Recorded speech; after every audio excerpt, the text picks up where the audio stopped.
Technology has become an integral part of our life and learning patterns in the 21st century. Indeed. Well, it is a tool that aids education and learning. Now, one of the most exciting aspects of technology in education is its use for designing creativity. Now, this is why the RoboRave Robotics Academy is holding a week-long robotics workshop for 460 elementary, secondary, and university students, robotics enthusiasts, and scientists to expose them to new ideas in technology. Indeed. Well, this initiative, sponsored by the United States government, seeks to boost technology education in Nigeria by engaging the participants in hands-on robotics activities to stimulate their interest in maths and science.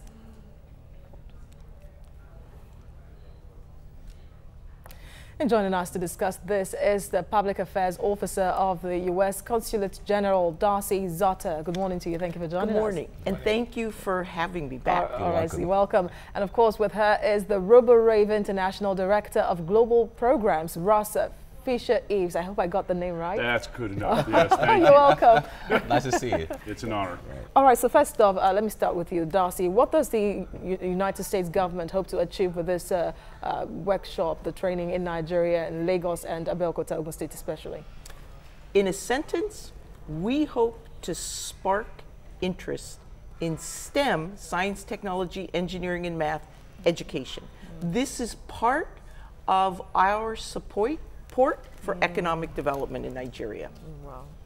All right, Ross, let me come to you now. We need to understand what this robotics is all about. Can you break it down? Because anytime you mention robotics, people think of... Oh, yeah. They sort of get the Hollywood idea. Yeah, exactly. All right. So can you break it down for us to understand, really? Real simple.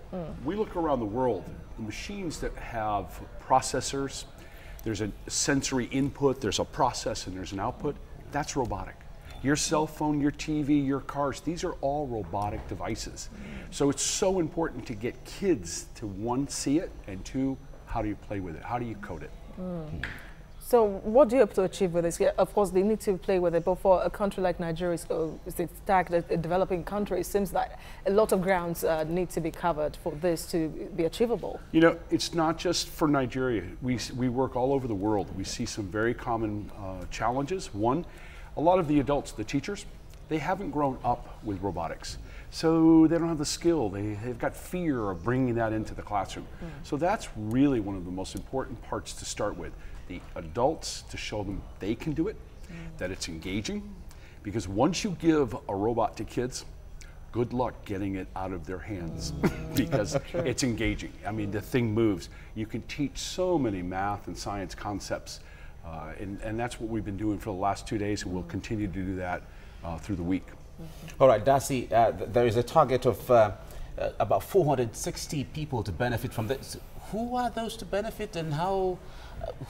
Who are these people? The people that are benefiting are the lucky people. Okay. Okay. So, right? Yeah, so yeah. Actually, we divided them into several groups. Okay. So we had secondary school educators. We actually had alumni of U.S. government programs that are involved in IT. We had public and private schools. And when we go to Abeokuta today, we're on our way there now, we will be dealing with private school students and public school students from across Nigeria. They're the people that have been introduced to RoboRave through RoboRave Nigeria.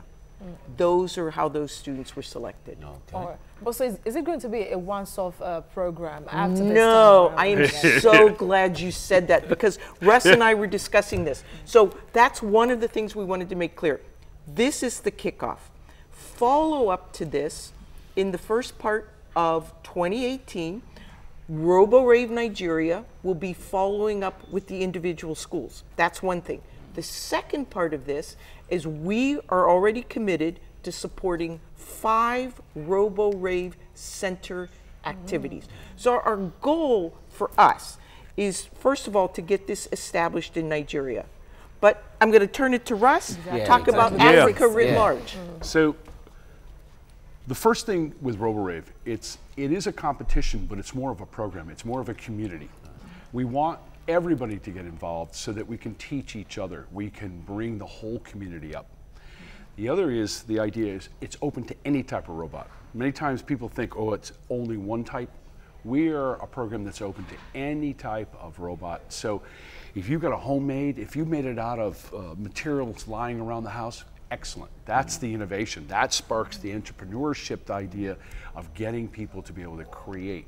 So the idea is, by using the different centers around Nigeria, we can reach out to not just the kids, but also bring the teachers in. Parents, let them come in and see just how excited their kids get when they start being able to play, code, and play more, and that's where you get them hooked into STEM. So, all right, Ross, let me stay with you on this. You've met with some people yesterday. How would you assess their acceptance and the learning process of their first time meeting or playing with these robots? Excellent question. Matter of fact, all 4 groups, Monday and Tuesday, almost everyone had 0 experience. So we know from working with, we have to work with that fear level and make it something that they can do. So we start out with really small bits of content applied to certain competitions. You know, the idea is many times education works with teaching lots of content, then they do the application. RoboRave flips it, and we work on the applications with little bits of code. And we get people, the very first thing people do in our play shops, not workshops, but play shops, we get them up, take off the jacket, take off the tie, sit on the floor. This is where you play with robots. And it starts to change people's ideas. And then we give them the chance to be successful. And that's the same strategy we use with kids. If they don't experience success, they don't come back. And so through 3 hours, we had people going, I'm afraid, to where they're laughing, they're moving around, it's engaging. And the reaction for, I want to do more. I'm so happy I came to this, now I don't. One person said, I learned how to code a robot today. So, you know, it's that type of environment. Build community, build success, give them the opportunity to play. All right, now Darcy, listen to what he just said. Would I be right to safely assume that it's going to gulp a lot of money, and then there could be need for funding, for especially the participants after this kind of training, so that they don't just go back home and then lock the idea back in their brains if they do not get supported financially to create something? For us to get this off the ground, what the U.S. government is doing is that we've provided funding to bring the trainers over, and we've also provided funding for robots to get them started. But there's some exciting news about the cost of the robots. And again, I'm going to defer to Russ. You know, we see the issue. If a robot costs too much, the kid wants to play, they can't afford it. So we are working through our organization to actually produce a robot that's costs less than $20. But the coding is just the same that you would use for a $3,000, $5,000, $1,000 robot. So the idea is bring the cost down, let the students play with the pieces that give them the STEM outreach, the concept of robotics, but keep it low cost, but still keep it high value in what they get to do. All right, Darcy, I'd like to ask you this. There are a lot of students out there who want to go into STEM fields and, you know, get involved in all of this. How can they take advantage of this? How can they get involved? Well, I would suggest that that they reach out to RoboRave Nigeria and to find out if in their area there's going to be a training. Because as I said, we're going to be going to 12 different states and then these 5 centers. So in particular, we're going to be holding events in Ibadan, Lagos, Abuja, Port Harcourt, and I believe it's Calabar. But so we'll be also doing a lot of advertising about that and letting people know when they're going to be having events.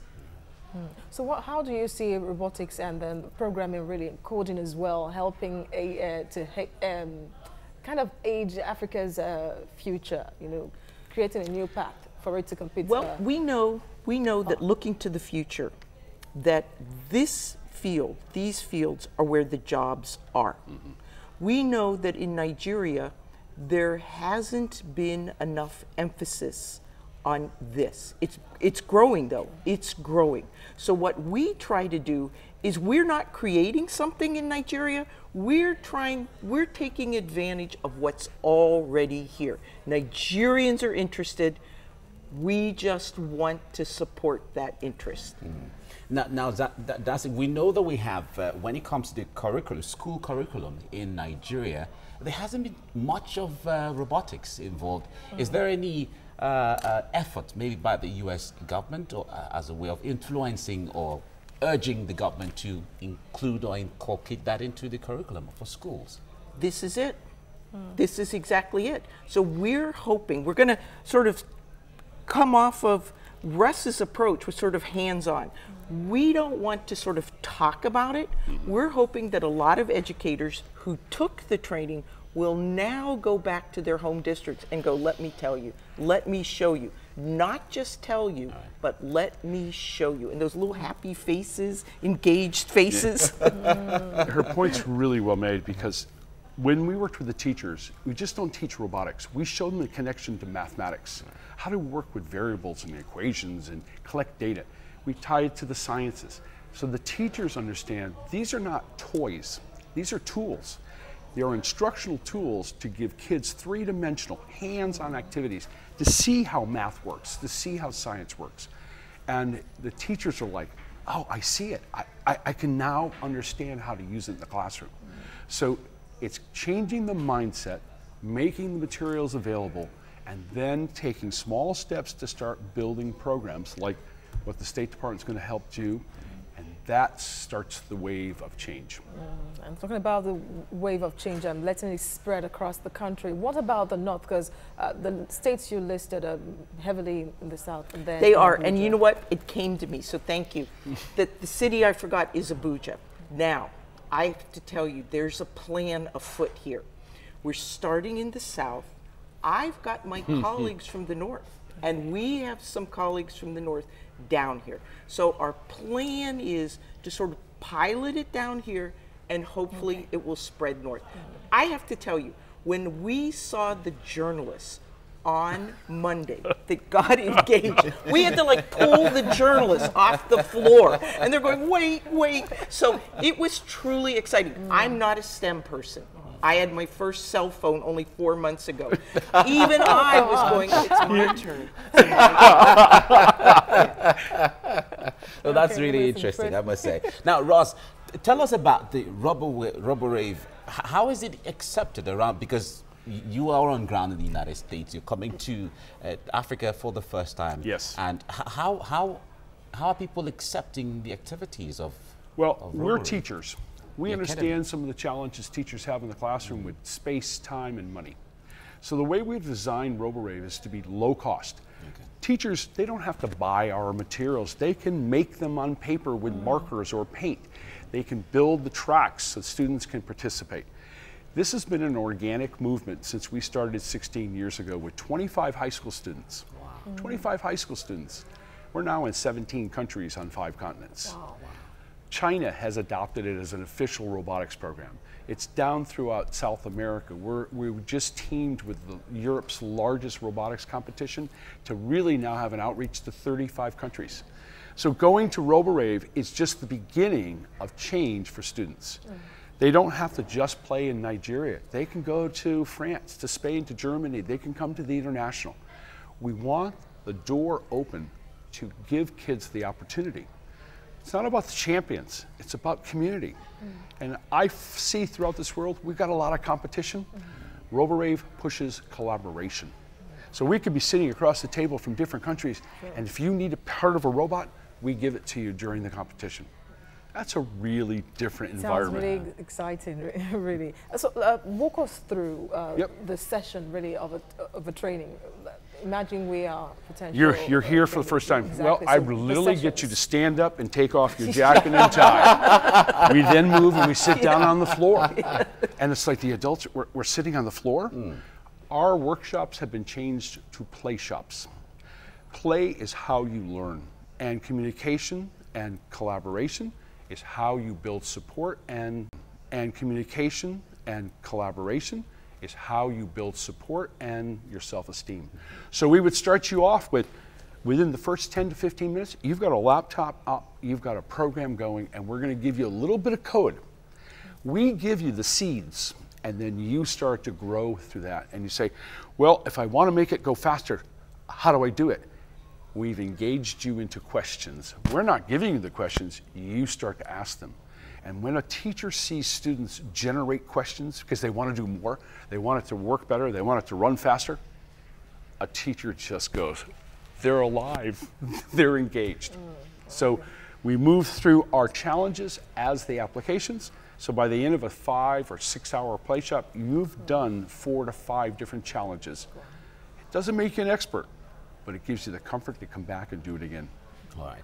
Now, what opportunities lie ahead for people who want to pursue STEM to higher levels, to the universities and advanced levels in Nigeria, for instance? In the United States, currently, our colleges and universities are actively looking for students, both men and women, who want to go into STEM fields across the board. But more specifically, and of interest to Nigerians, many of our colleges and universities are looking for students from sub-Saharan Africa, focus on Nigeria, Kenya, Ghana, and South Africa, to go to the United States to study STEM.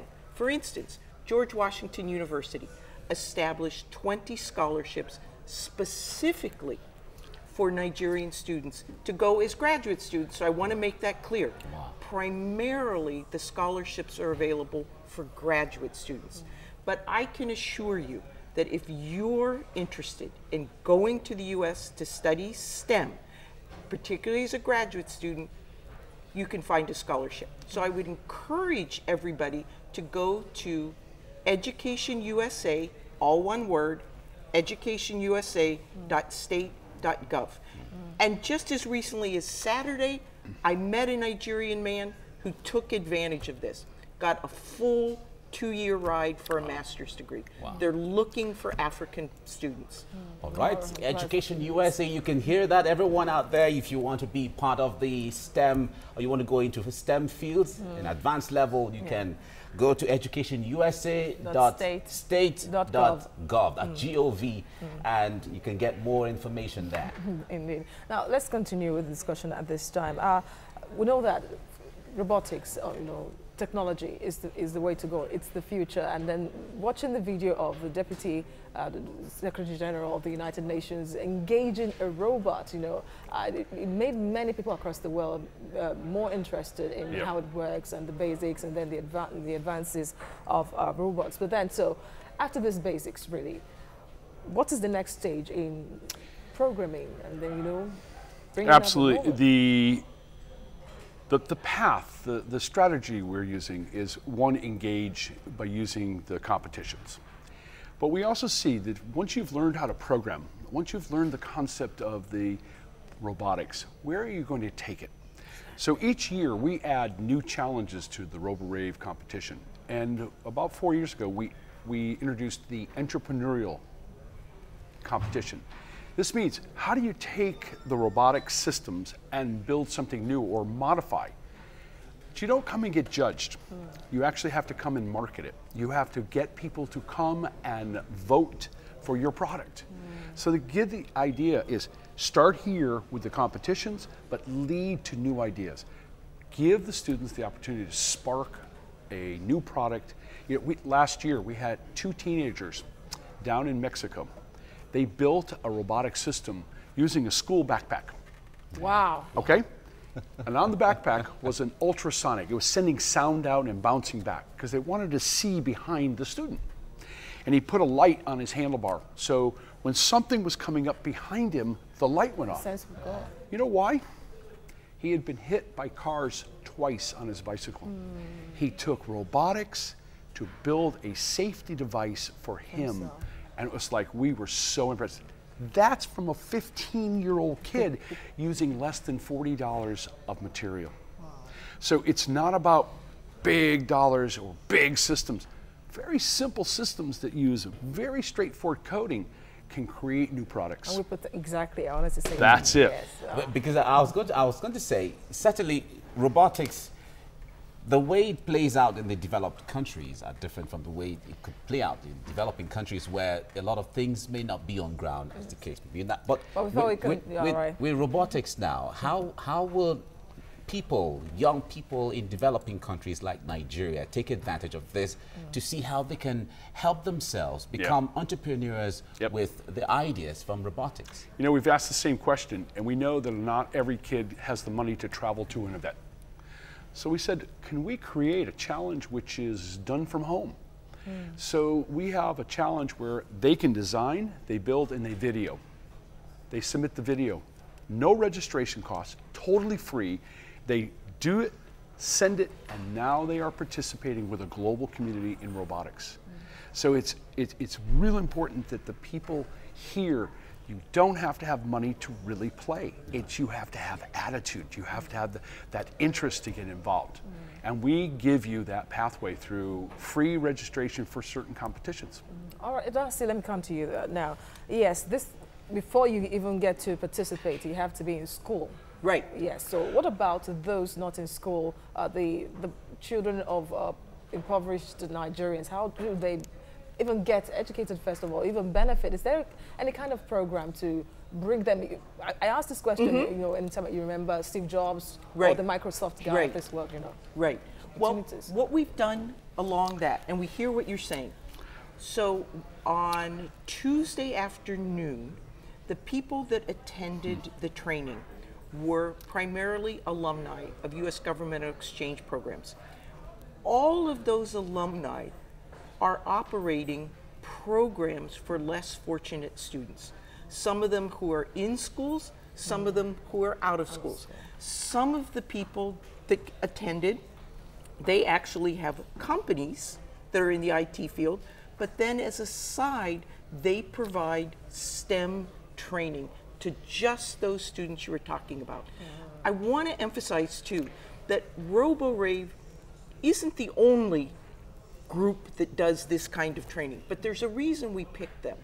And the reason we chose them is because Russ and his team have a proven track record in 17 different countries of being able to address these problems.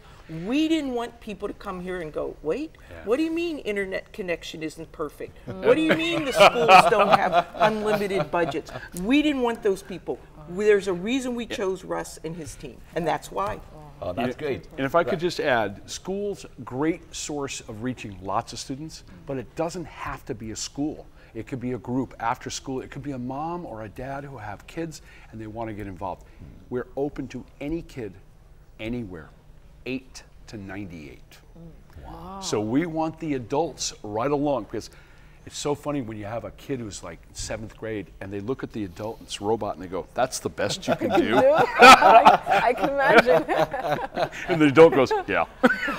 All right, but Ross, now you've met some people, you're going to Abeokuta now. After now, is there any way RoboRave is going to follow up with their development and how those who are learning robotics? Well, we have RoboRave Nigeria on the ground. We have got our director. He's come to the U.S. He's been through our Robot Academy. So he is your principal point of contact, Kingsley Ahmad, and it's roborave.org.ng. We continue to support, and we plan on being back. This might be our first trip to Nigeria, but it's not going to be our last. All right. The idea is we can follow what Kingsley is doing with his programs. We are building this global community so that kids know that they can share. We actually are setting up an exchange program with ideas between schools here and schools in the U.S. Wow, that's good to know. Thank you so much, Ross Fisher Ives. Ives. Ives, that was good. Ives, okay, Ives. American. We always have this issue of American pronunciation, British pronunciation, and all of that. But thank you for coming on the program, certainly. It's an honor. Thank you. Thank you. And Daza Zota, thank you very much for coming on the program. Thank you. And we wish you well to Abeokuta as you travel there as well. And you're welcome to Nigeria. We understand your first Yes, time. yes. Yeah. I'm just trying to learn how to say that name. Abeokuta? Abeokuta. I see.